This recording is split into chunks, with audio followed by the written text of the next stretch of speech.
to revive the Lunox. We haven't seen the Lunox much, and in Season 6 of many an MPL, Lunox has been showing up, so right here, right now might be a good time to do so. I just got word of this earlier when I talked to some of the teams. The Lunox right now has this certain mechanic that he can do double brilliance. Oh. Double brilliance? Meaning he can deal twice as much damage as your normal brilliance. Oh, we have seen a Lunox in the playoffs once. Yes, we did. Once. So here we go. Another go. Ooh, 100% win rate. Are we seeing that? Yeah, potentially. I mean, Ling, and Ling has been the next man coming in for the Burmese Ghouls, and now it's just about the scaling because RRQ haven't really shown what they wanted to play. An assassin-type war, going to be the traditional marksman, especially against the Burmese Ghouls. Like, I don't think Natalia is going to be touched, mainly because Yi Shin is going to be, every single time Mountain Shark comes out, Natalia is revealed, loses all that pressure and presence. Now, the show on Psycho, this could be their tank. But the thing is, RQ, Bren used this yesterday, and this did not stand against Burmese Ghouls. Yeah, and of course you still have Lapu Lapu on their side as well, so it's definitely going to be a layer. I feel like it's potentially Lemon really going pretty darn tanky heading in towards late game, but the problem is you can't really get a grasp on Benedetta if you're going for the Lunox side. She can easily just burn away. So very tricky scenarios, but of course the biggest bounty is on the Yi Shin. Now that we're having only last bans for both RRQ, HOSHI, as well as Burmese Ghouls, they have very certain objectives that they're going for this time. Yeah, and one of them is just locking out the jungler. They get rid of the Lancelot and they get rid of the Rafaela. Because I think, yeah, they might be reading into this. RRQ HOSHI could use these two last slots to fill in that hyper carry role once more. It could be a Rafaela and a Bruno.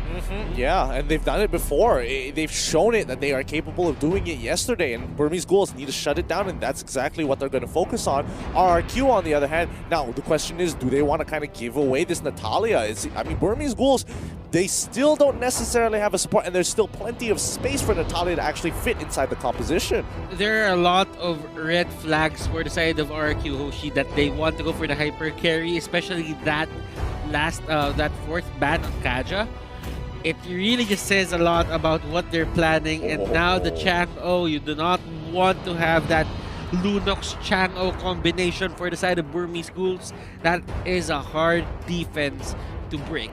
Yeah, I felt like if they really wanted to go for that Bruno Rafa, they could have possibly picked it earlier, like what they did on the other day when both picks were left in phase number 1. And obviously, Burmese Ghouls have already seen their game, studied well enough to, okay, if one day we're facing them, this is what we're gonna ban. And yeah, going to phase 2, this is the problem here. Yeah, the reason why RRQ HOSHI, Coach James to be specific, was so confident and bold to do it phase 1 was it was relatively unknown. Like it wasn't as open. But right now, after winning day 1 with it, I think Burmese Ghouls would read well into it. I mean, they literally did. Like, they got rid of the one half of that formula. So after this Khalid pickup by the Burmese Ghouls, RRQ HOSHI have to finish up strong, and they're still lacking a jungler. Yeah, to add on top of that, the other time that they have the Bruno Rafa lineup, they also had Khalid to just be the icing on the cake. So with that being still off,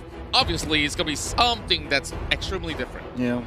You can get the Bruno, but then, yeah, you're lacking one more thing. It's going to look very awkward. Yeah, RRQ is not forcing anything here. They have to play to a strategy they were thinking of from phase 1. They can't just change on the fly. Usually, RRQ HOSHI just jumps the gun and just presses those picks. But right now, they are in deep thought, and they have picked their last 2 heroes. That's going to be the Claude and the Louis for their side. Burmese Ghouls, what are the things that they need for this lineup, for this draft to actually go or to turn out better? It's going to be the Hilda. Just want to be very aggressive. Yeah, that's a tank.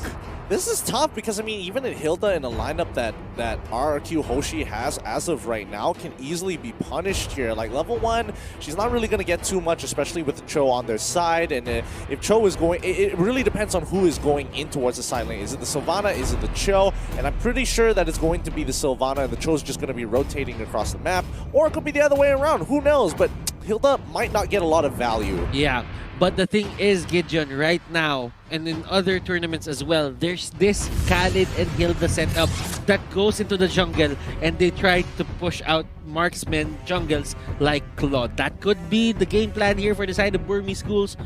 RRQ Hoshi, how do they stop this? I mean, they've got the low Yi on their side. Yeah. And I think that's already one piece of the puzzle that they need to consider. And it really depends on which side of the map the turtle is going to spawn. And more importantly, which buff is going to be contested here. Because if they guess wrongly, it's like, oh no, they're not on their orange buff. I've wasted too much time. It can be a little too late. So let's see how this goes. And more importantly, the lane assignments. And it's time to go into the Celestial Palace. And I am going to throw you to our casters, Gideon, Leo, and Contra. Take the floor. You know, potentially this is going to be the final game between this best of 5 series, or unless RQ is going to change the tempo of the game. But speaking of which, we're already seeing Vin being pressured from the get-go and, well, has to get himself regenerated. Yeah, just look at the way they opened it up. They sent RubyDD in just because they know he can get out no problem. Maybe he walks in safely, at least no problems there. Top side's going to get pressured, bottom side get a little bit of a push, but more importantly, they have mid-prio, so they know exactly which buff they're going to go on before actually looking to consider the invade. Yep, and right now, as we expected, maybe alongside Kid even, forcing out the time for Albert to take that buff, although not as fast or not as slow as they wanted to, so we're still relatively at equilibrium. But yeah, this is going to be R7 on the side lane show. Their tank here is going to be Psycho. Now maybe comes in. Yeah, maybe now a bit too much more than he could chew. The rest of Burmese Ghouls is not going to be giving him any sort of helping hand, but he might just be walking out. First blood for RRQ. And what did I say? Not going to get as much value, even though he did take the Purify as well, which is really good. A really good shout too. Maybe understanding that it's like, yes, there is quite a lot of CC there, so I got to be a little bit more careful. But again, once you get onto that blue side, there's only a few brushes that you can work with, and if you get hit by the Cosmic Lance, it's game over. Indeed. Now, of course, a lot of pressure on towards the top side. Blazing to it already used up, but nothing too lethal for D to deal with. And Turtle's coming up next, knowing there's no Blazing to it. This is going to be some pretty good deals for the side of Burmese Ghouls if they really want to contest. Given how crazy games 1 and 2 went, I'd like to just comment on the overall lineup and especially how they're behaving. This is relatively tame. Like it's come down. Like after all the diggy action from game 1 and 2, like we've gone back to the basic 1-3-1. Like this is interesting to see how these two teams are gonna be pushing the envelope and seeing how far they can take it. Now Mountain Shocker here by Ace, and they catch out Psycho. Wrong place, wrong time. Psycho definitely had seen better days for sure. You definitely hate to see it. Like things like this, you can't really commit such errors in such a point in time because we're talking about this game of depth. He might just drop towards the lower bracket, but for Kit though, he's having a lot of chunk of helping to get out. And Vin caught out, flickers away, but the dive is already being set. RubyDD tries to go in for the exit. It's a little bit too deep. It scores the turret range as he took a couple of all these sort of tabs, but you can definitely see Psycho still going at it over on towards R7. He's still staying in lane. Yeah, and Lapu Lapu Lemon is on the bottom side. He's going to get a good amount of gold there. Benedetta finally catches up, but she is low. Lemon, he pops the ult. He wants to go for the kill so bad. Flickers right on top of it. Doesn't even give him the chance, but Kid looking for the return kill. Nah, I don't think that Kid could possibly do much here after everything expended, including the flicker, has already gotten him a little bit of safety ground, but RQ already pulling the turtle out. But look at D, though. He's coming from the back line. That storm! And towards RRQ as they put in a challenge, but look who's arrived. Blazing to win! And the rest of Burmese Ghouls, they got caught up with a weight of the dragon as well. Baby goes down. Double kill going for the side of PG. A late response here by RubyDD, popping the Electo final blow, not even landing most of those slashes from behind.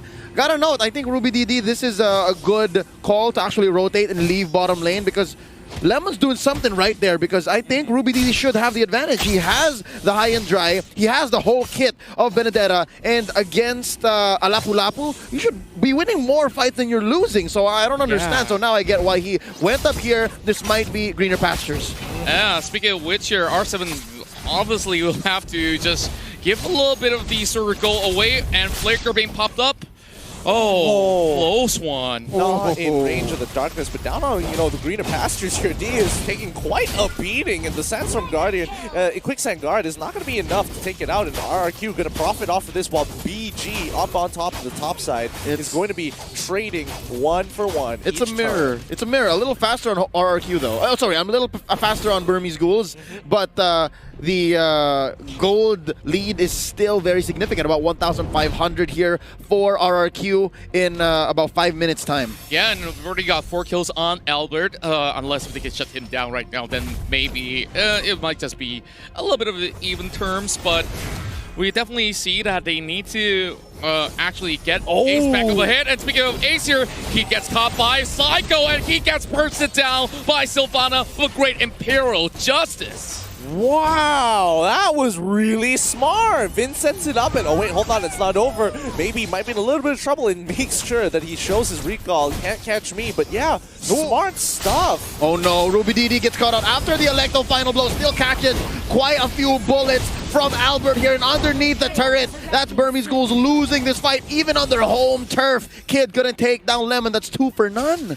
Yeah, and slowly but surely, RRQ HOSHI is getting all these sort of leads, and speaking of which, Ace now in trouble once again. Psycho takes all the damage. Wow, look at Vin. He's slowly becoming that mage monster, and D can only hold on for so long. This is interesting positions to be in here, for sure. For sure. But RRQ HOSHI finally getting Burmese Ghouls to play their own game, but now the Brilliance comes out. Oh, Albert here returning with the Blazing Duet, and he times it so perfectly. They underestimated what the rest of RRQ HOSHI could have done, and he pays the price by popping the Brilliance for an offensive round. Yeah, maybe here wants a little bit more. He is going to be a little too aggressive, a little too haughty for my taste here. 6 minutes, 30 seconds in, there's a turtle up. I think Ace is just, I don't know, poking the lion.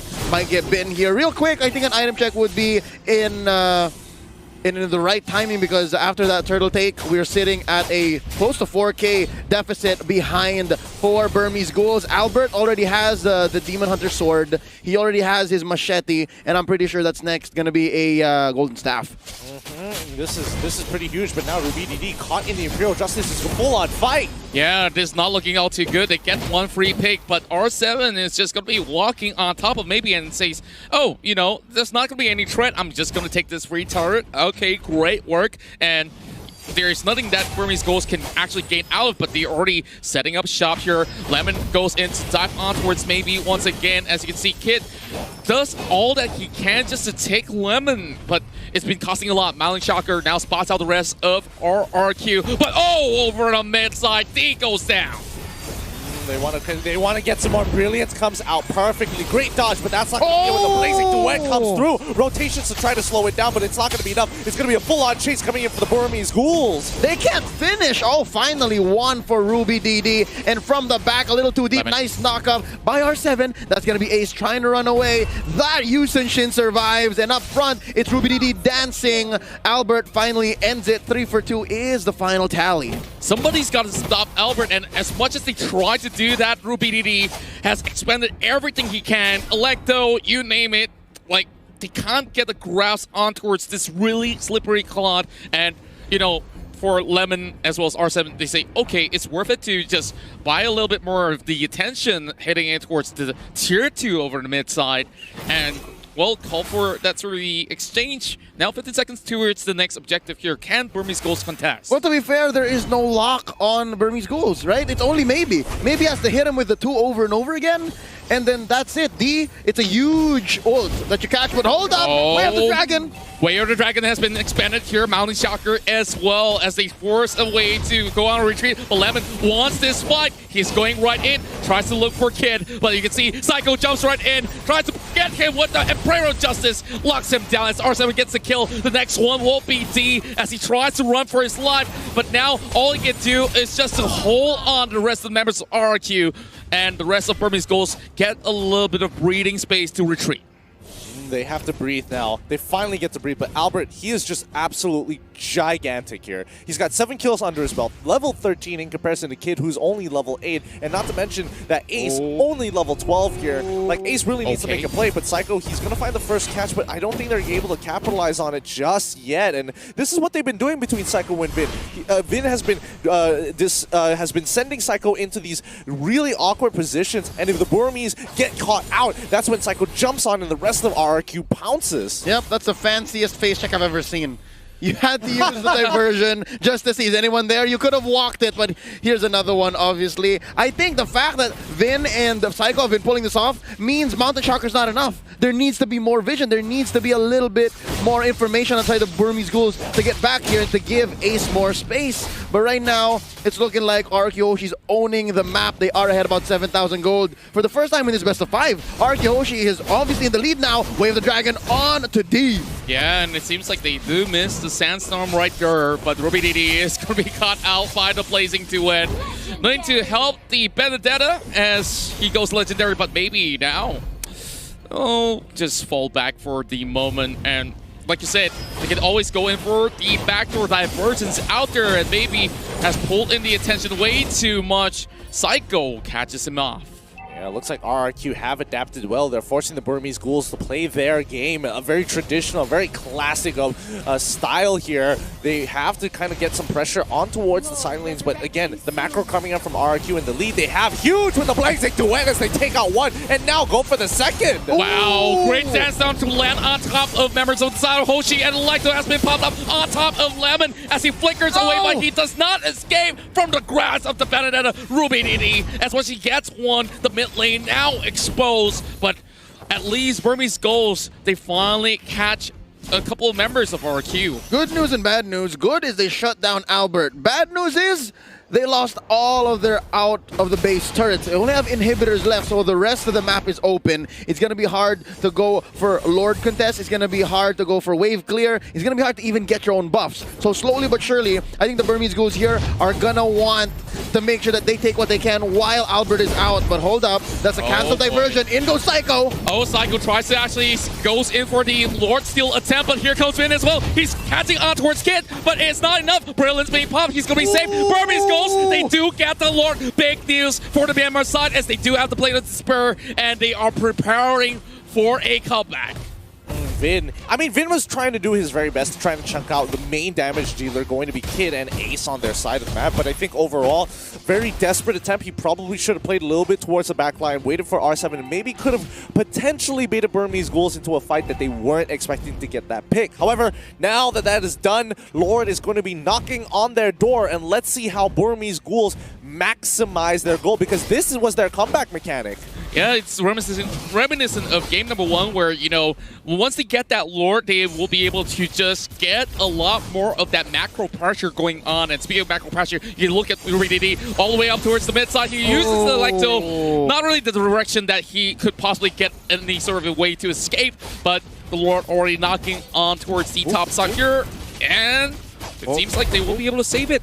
Also, check out R7. He's just working, man. He's just working, pushing up this wave, and in comes D. If anyone can afford to, like, check into things, it should be maybe. It should be D. But hold up, Kid gets destroyed. Oh, that's a big one coming in. He just shouldn't bullet his way in. And, well, of course, he did use his Wave the Dragon, but here comes Psycho locking in D with the Imperial Justice as D will be able to walk out alive.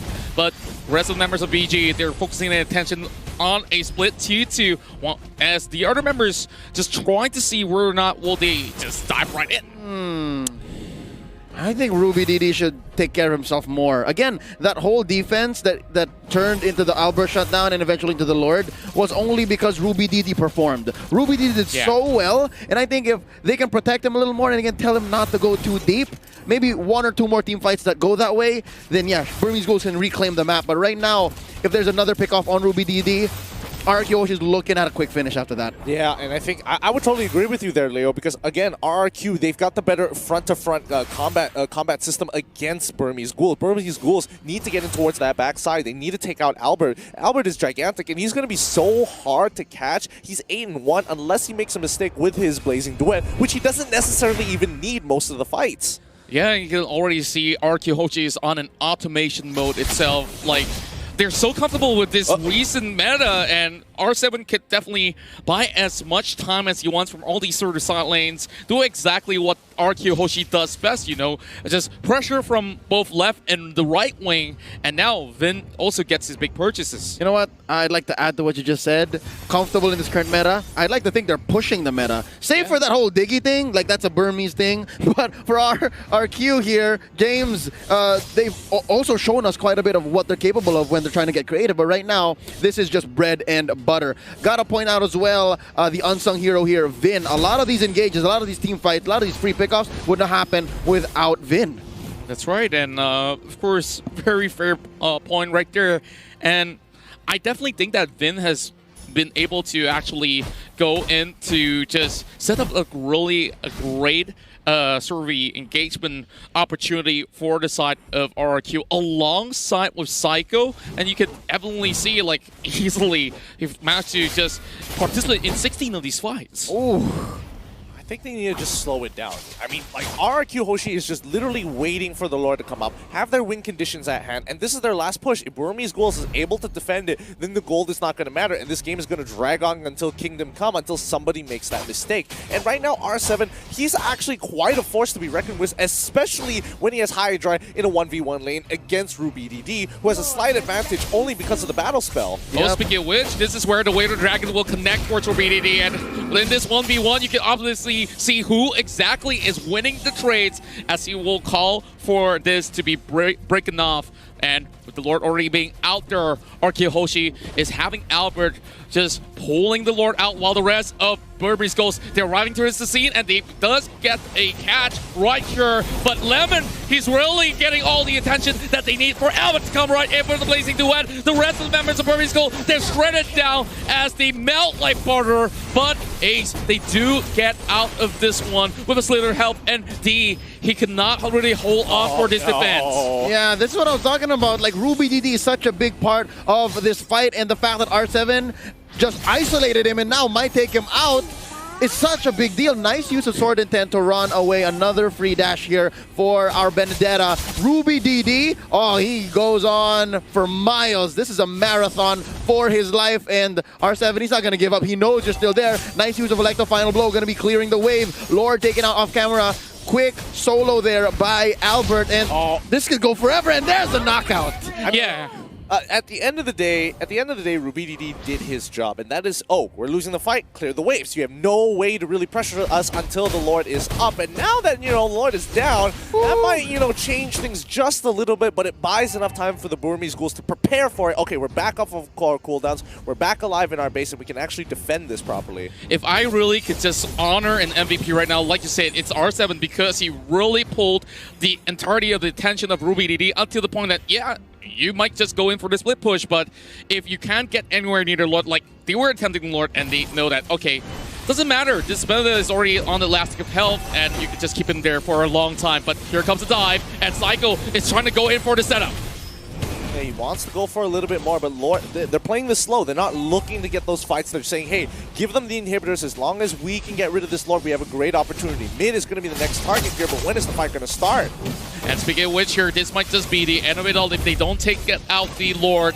And with that, RRQ HOSHI breaks down the final inhibitor up towards the mid side, and now all doors being opened up for RRQ HOSHI to secure point number 1. But you can see Burmese Ghouls, they're looking to set up the perfect defense right here. Maybe getting a chunk of health being taken out, but Lemon, they're in the middle of it all, and D almost dropping out as he tries to get his health all the way back up. But look at RubyDD finally going in for Electos. He tries to cut over on towards the back lines, and Finn, he does fall down with a slither of health still left. Mountain Chakra being popped up. They're going in for Albert, and the Sandstorm goes in for that dive, but RRQ is prepared for this defense. And look at Finn, he's perfectly positioned. He might just be able to turn this one around. D goes down, but he does have immortality to buy a few seconds off. And look at it. It's still 4 members still available for Burmese Ghouls for the defense. That was a great fight for both sides here. RRQ finding the picks that they were looking for. Lemon doing a great job. R7 able to zone out the right targets. And Burmese Ghouls pulling back when necessary, but that's not all. They're going to fight one more time, trying to duke it out. Maybe you're going to be running away, but the Blazing Duet has been called in by Albert, and Psycho takes down Ruby DD. Again, a very big key to this defense and the whole Burmese Ghouls agenda. And right now, that's 3 defenders left. 5 for RRQ HOSHI. They can smell blood. They know that it could end right here, right now, and it's looking grim for the Burmese Ghouls. Ladies and gentlemen, this is a fight you don't want to miss. That's down onto maybe, the knockout onto one more. Ace goes. That's going to be it. Game number 3. RRQ HOSHI is still in the upper bracket in this one. Woo! The semifinals are looking good. RRQ managed to take another game, managed to take a game from the Burmese Ghouls, bringing it 2-1. So this bout is not over just yet. Now, looking at the draft, they just banned out the Diggy. And it feels like RRQ, they're more, confident into just going for the initiates, knowing that the Diggy isn't there. I think more importantly is that Burmese Ghoul is playing in a particular style that RRQ is very comfortable with back home in Indonesia. Like, they do this every other day in the MPL. So Burmese Ghouls, they got to get a little bit more creative here if they want to get ahead. And for the majority of the game, even though that they were down a ton of kills, they were able to kind of maintain that goal lead. And honestly, if they had something that scaled a little bit harder, they might have been able to turn it around. Exactly, and this is the thing that we did mention early on when we went in towards this draft. Like, this is something that even the rest of the teams that have been participating in the M2 will be able to play. And after that Diggy has gone out of play, I feel like that playbook has stuck back towards what they were used to before, and they underestimated what R7 could possibly pull out with the Cho. Yep, and this is the kind of Cho I like, all right? I hate to beat a dead horse, but I talked to Lusty from Brenny Sports about this and said, man, they choked out your Cho. I'm not a big fan of it the way that other teams are receiving it, but this time, it seems like RRQ have found a way to revive Fighter Cho, to revive the Cho from the side lanes, and again, R7 just did a magnificent job. But before we actually throw out our ideas here in the caster's desk, let us know what our analysts think. So Wolf, Lafel, what are your thoughts? Thanks so much, Caster.